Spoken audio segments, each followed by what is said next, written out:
Good evening friends. आज हम लोग नेक्स्ट चैप्टर पढ़ने वाले हैं कंक्रीट टेक्नोलॉजी का civil engineering diploma in civil engineering, chapter number 9। Chapter का नेम क्या है? Non destructive test for concrete. Non destructive test for concrete. तो अब ये होता क्या है, इसके बारे में जाना जाए तो नॉन डिस्ट्रक्टिव टेस्ट जो होता है एक तरह का मेथड रहता है, ठीक, मेथड जो कि कंक्रीट के स्ट्रक्चर और स्ट्रेंथ और ड्यूरेबिलिटी का को हम लोग मेजर करते हैं।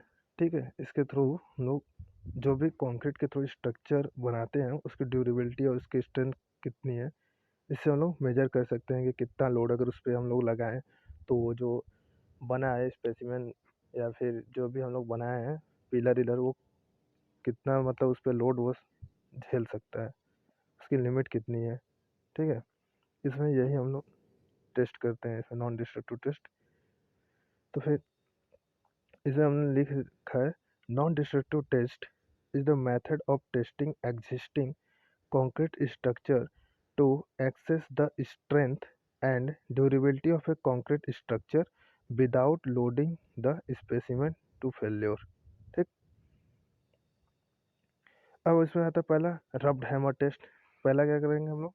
रब्ड हैमर टेस्ट देखेंगे। ठीक है, तो इसमें ये आता है पहला, it is non destructive test method which is used to check the strength and quality of existing the concrete structure such a building, bridges, highways। ठीक, तो इसमें हम लोग देखते हैं स्ट्रेंथ चेक करते हैं, इसमें क्वालिटी चेक करते हैं, स्ट्रेंथ ऑफ क्वालिटी की कैसी क्वालिटी है, इसमें स्ट्रेंथ चेक करते हैं। इसके अराउंड हैमर एक आता है रीबाउंडेड हैमर टेस्ट। ठीक है, रीबाउंडेड हैमर टेस्ट। ठीक, तो इसके थ्रू हम लोग क्या चेक करते हैं? क्वालिटी कैसी है कंक्रीट की, उसका स्ट्रेंथ कैसा होगा। ठीक है, इसके बारे में ये हम लोग जानते हैं। अब अगला पॉइंट क्या बता रहा है? In order to ensure accuracy 10 reading should be taken from each test area. एक टेस्ट एरिया मतलब एक एरिया डिसाइड करेंगे। जैसे हम लोग किसी चीज़ को कोई भी मतलब स्ट्रक्चर बना दिए, ठीक है, कंक्रीट से, तो उसका एक एरिया चूज करेंगे। ठीक, कुछ एरिया लेंगे और उसको हम लोग उस एरिया पर ही स्ट्रेंथ चेक करेंगे, स्ट्रेंथ और उस एरिया के कंक्रीट जो यूज की गई उसकी ड्यूरेबिलिटी कैसी है। ठीक, आगे देखा जाए अगला पॉइंट क्या बोला है? In addition the distance between impact point. ठीक है, अभी हम समझाते हैं इसमें क्या बोला है। In addition the distance between impact point should not be at least 25 mm and the distance between impact point from the edge of the member should be least 50 mm। ठीक, अब देखो ये फिगर देख रहे हो, जैसे ये हमने कोई जैसे हमने कुछ बनाया, ठीक है, मतलब कंक्रीट का कुछ कॉम्पैक्ट कर कर ये हमने मान लो कि एक दीवार बनाई। ठीक, ये हम लोग ने दीवार एक बनाई है। ठीक है, तो इस दीवार में से, ठीक, इस दीवार का जो ये है, ये जो बाउंड्री है, ये जो बाउंड्री है, ठीक, चारों बाउंड्री है, इससे हम लोग 50 mm छोड़ देंगे। मतलब 50 mm इधर आएंगे, इधर से ही 50 mm आएंगे। ठीक है, और ऊपर से ही 50 mm आएंगे, 50 mm नीचे से भी जाएंगे। ठीक, नीचे से भी जाएंगे। तो ये जो एरिया है आपका, ये एरिया, ठीक, बाकी एरिया छोड़कर यहीं पे हम लोग को टेस्ट करना है, यहीं से हम लोग को रीडिंग लेनी है। और अभी सबको हटाते हैं। ठीक है, आगे बता रहे हैं।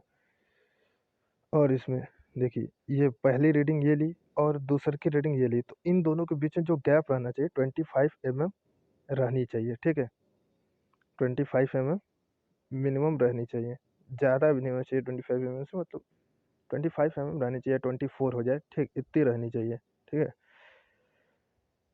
फिर उसके बाद एक अलग रीडिंग ये, फिर ये, फिर ये रीडिंग, फिर ये रीडिंग, फिर ये रीडिंग। हम लोग को कम से कम 10 रीडिंग तो लेनी ही है एक एरिया चूज करके। ठीक, अब आगे बढ़ते हैं।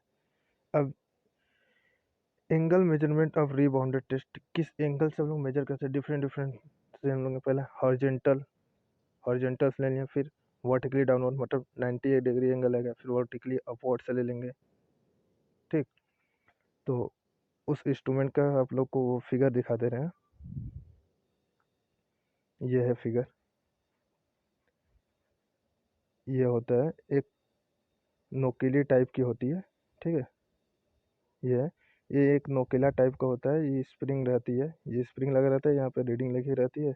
जब हम लोग इसे स्ट्राइक करते हैं मतलब साते हैं तो कितना मतलब फोर्स लगाएंगे तो मतलब वो ब्रेक हो सकता है मतलब कंक्रीट उस प्लेस का। ठीक है, से यही हम लोग देखते हैं, और इसका फिगर देखना होगा तो किताबों में आप लोग देख लेंगे, अच्छे से बना होगा। अब देखिए कैसे क्या करेंगे, इसका एक एग्जांपल लेकर हम लोग समझा रहे हैं। ठीक है, स्टेट्स का देखिए, लिस्ट एज्यूम 10 रीडिंग हमने यहाँ पे ले रखा है, ये 10 रीडिंग हमने यहाँ पे ले रखा है। ठीक, एक ही लोकेशन से लिया है। ठीक, ये जो ब्रैकेट में लिखा है यहाँ पे लोकेशन लिखा है, ये लोकेशन लिखा है। ठीक है, ये लोकेशन लिखा है। ठीक है, हमने यहाँ पे 10 रीडिंग ले ली है, उसके बाद इसका एवरेज निकालेंगे। ठीक है, इसका एवरेज हमारा रीडिंग कितना है, एवरेज निकालना जानते ही होंगे। ठीक है, 38.5 है। ठीक, नियरली मतलब 38 आ गया। ठीक, 38 आ गया। अब देखिए अब आगे बढ़ते हैं, जब आ गया तो उसके बाद हम लोग इसका मॉडिफाई एवरेज लेंगे। ठीक है, मॉडिफाई एवरेज मतलब 38 आया। ठीक, तो 38 आया, उसका एक अपर लिमिट लेंगे, एक लोअर लिमिट लेंगे। ठीक, तो 38 से जितने बड़े होंगे यहाँ पे इसको काउंट कर लीजिए, और जितने छोटे होंगे उसको ले लेंगे। ठीक है, तो 6 है, 6 एक बार प्लस कर देंगे, एक बार 6 माइनस कर देंगे। ठीक है, जो एवरेज लिमिट आई है तो उससे हम लोग का अपर लिमिट निकल जाएगा, जब माइनस करेंगे तो लोअर लिमिट निकल जाएगा। ठीक, तो अपर और लोअर लिमिट आ गया, अपर लिमिट कितना आ गया 44 और लोअर लिमिट कितना है 32।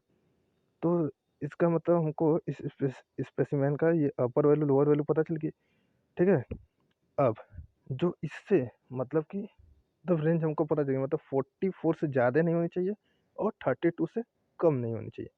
ठीक है, तो इस रीडिंग में जितने इस रेंज के बीच में, ठीक है, इस बता रहे हैं, ये जो हम लोग ये जो रीडिंग लिए हैं, इस रीडिंग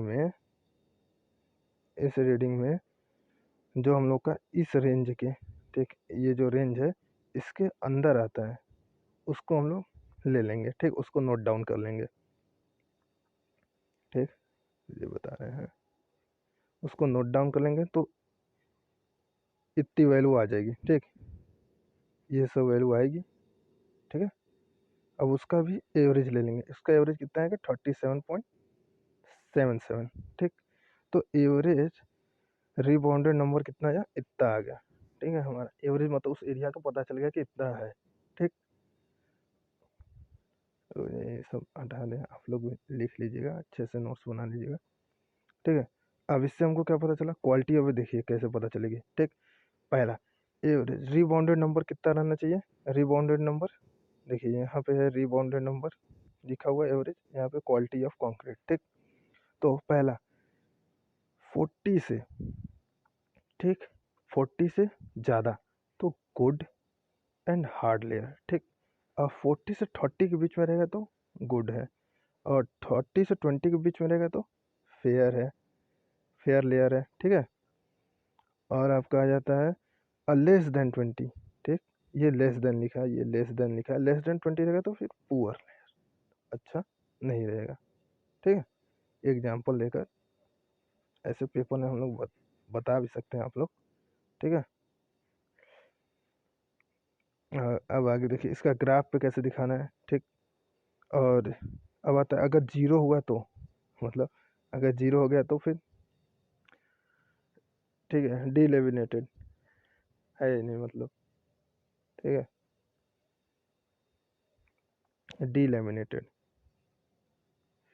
अब देखिए यहाँ पे ग्राफ में एकदम अच्छे से बताया गया है। ठीक है, तो कितने पे क्या हो रहा है। ठीक, थोड़ा सा रुक जाइए, थोड़ा सा फिगर पूरा दिखे उसके लिए थोड़ा सा हमको मिनिमाइज करना पड़ेगा स्लाइड को। ठीक है, अब देखिए इस साइड में हमने लिख रखा है कंप्रेसिव स्ट्रेंथ न्यूटन पर mm स्क्वायर। ठीक, स्क्वायर मीटर। ठीक, और इधर शो हो रहा है टेस्ट ऑफ हैमर रिबाउंडेड। ठीक है, तो यहाँ पे देखिए इसका रेंज कितना है। इसका जो पहला आ रहा है 20। ठीक है, तो पहला 20 कंप्रेसिव स्ट्रेंथ 20 से लिया गया है। मतलब जैसे हम लोग रिबाउंडेड बढ़ाते जा रहे हैं तो ये वर्टिकली डाउनवर्ड जो हो रहा है, वर्टिकली डाउनवर्ड का इम्पैक्ट जो हो रहा है देखने धीरे धीरे बढ़ रहा है पहला। फिर दूसरा का आएगा इम्पैक्ट हॉरिजेंटल। ठीक, तीसरा का आएगा इम्पैक्ट वर्टिकली अपवर्ड। ठीक, ये तीनों है। ठीक, धीरे धीरे देख रहे हैं जैसे जैसे बढ़ रहा है तैसे तैसे मतलब वहाँ पे हमने 3 टेस्ट बताया था। ठीक, एक जब हॉरिजेंटल लगेगा और एक वर्टिकली डाउनवर्ड लगेगा, एक वर्टिकली अपवर्ड लगेगा। तीनों केस का है ये, ग्राफ में शो हो रहा है अच्छे से।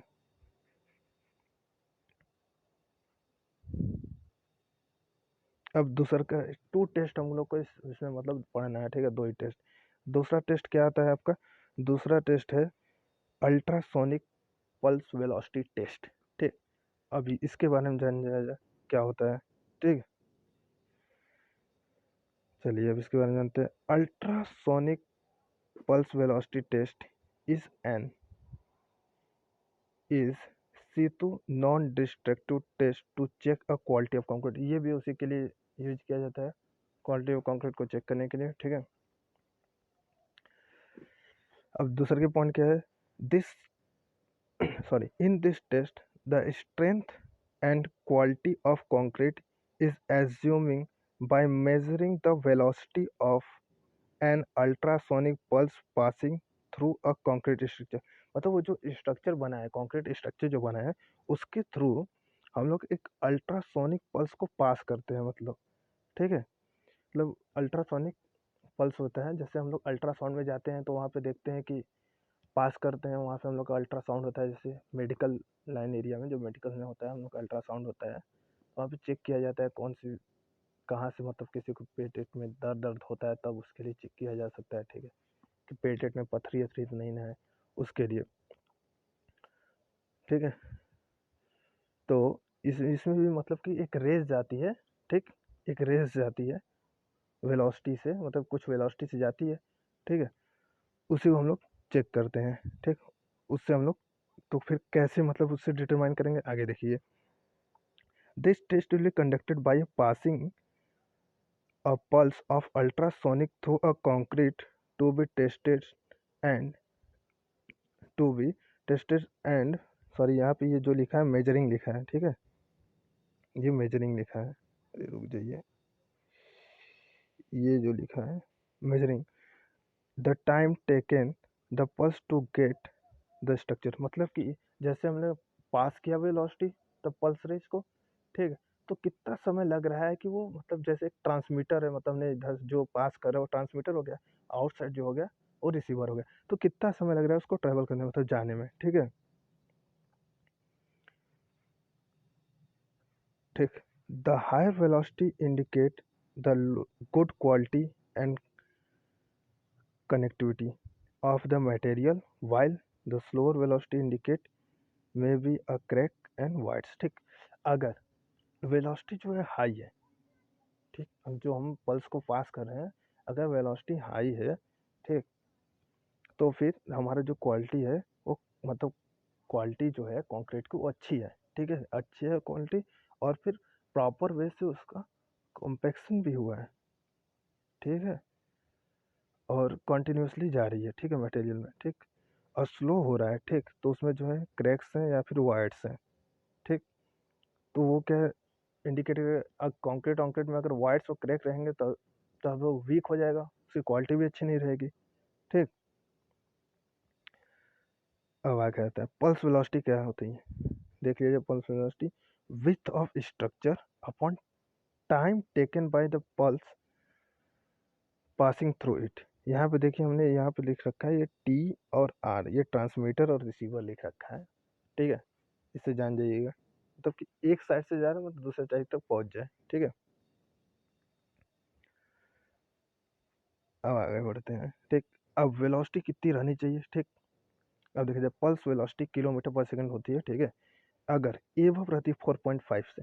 ठीक, पल्स वेलोसिटी जो है किलोमीटर पर सेकंड, यूनिट यहाँ पे देख लीजिए लिखा हुआ है किलोमीटर पर सेकंड। ठीक, तो 4.5 से अगर ज़्यादा रहती है, ठीक है, तो एक्सीलेंट रहेगा कंक्रीट। अगर 3.5 से 4.5 के बीच में रहता है तो फिर गुड रहेगी, ठीक है, गुड रहेगा। और 3 से 3.5 रहेगा तो मीडियम, ठीक। अगर बिलो 3 रहेगा तो फिर पुअर, ठीक है। बस आपका ये चैप्टर यहीं पे ख़त्म होता है, तो ये सब हटा देते हैं, ठीक है। चैप्टर ये एंड हुआ। अब इसके अगला पार्ट आएगा आपका नेक्स्ट चैप्टर, चैप्टर 8 आएगा। ये हमने 9वां चैप्टर पढ़ा दिया, 8वां भी चैप्टर बचा हुआ है, ठीक है। वो आपका लास्ट चैप्टर है, ठीक है। उसको भी जल्द ही कंप्लीट करा देंगे। तब तक के लिए good evening friend, bye bye.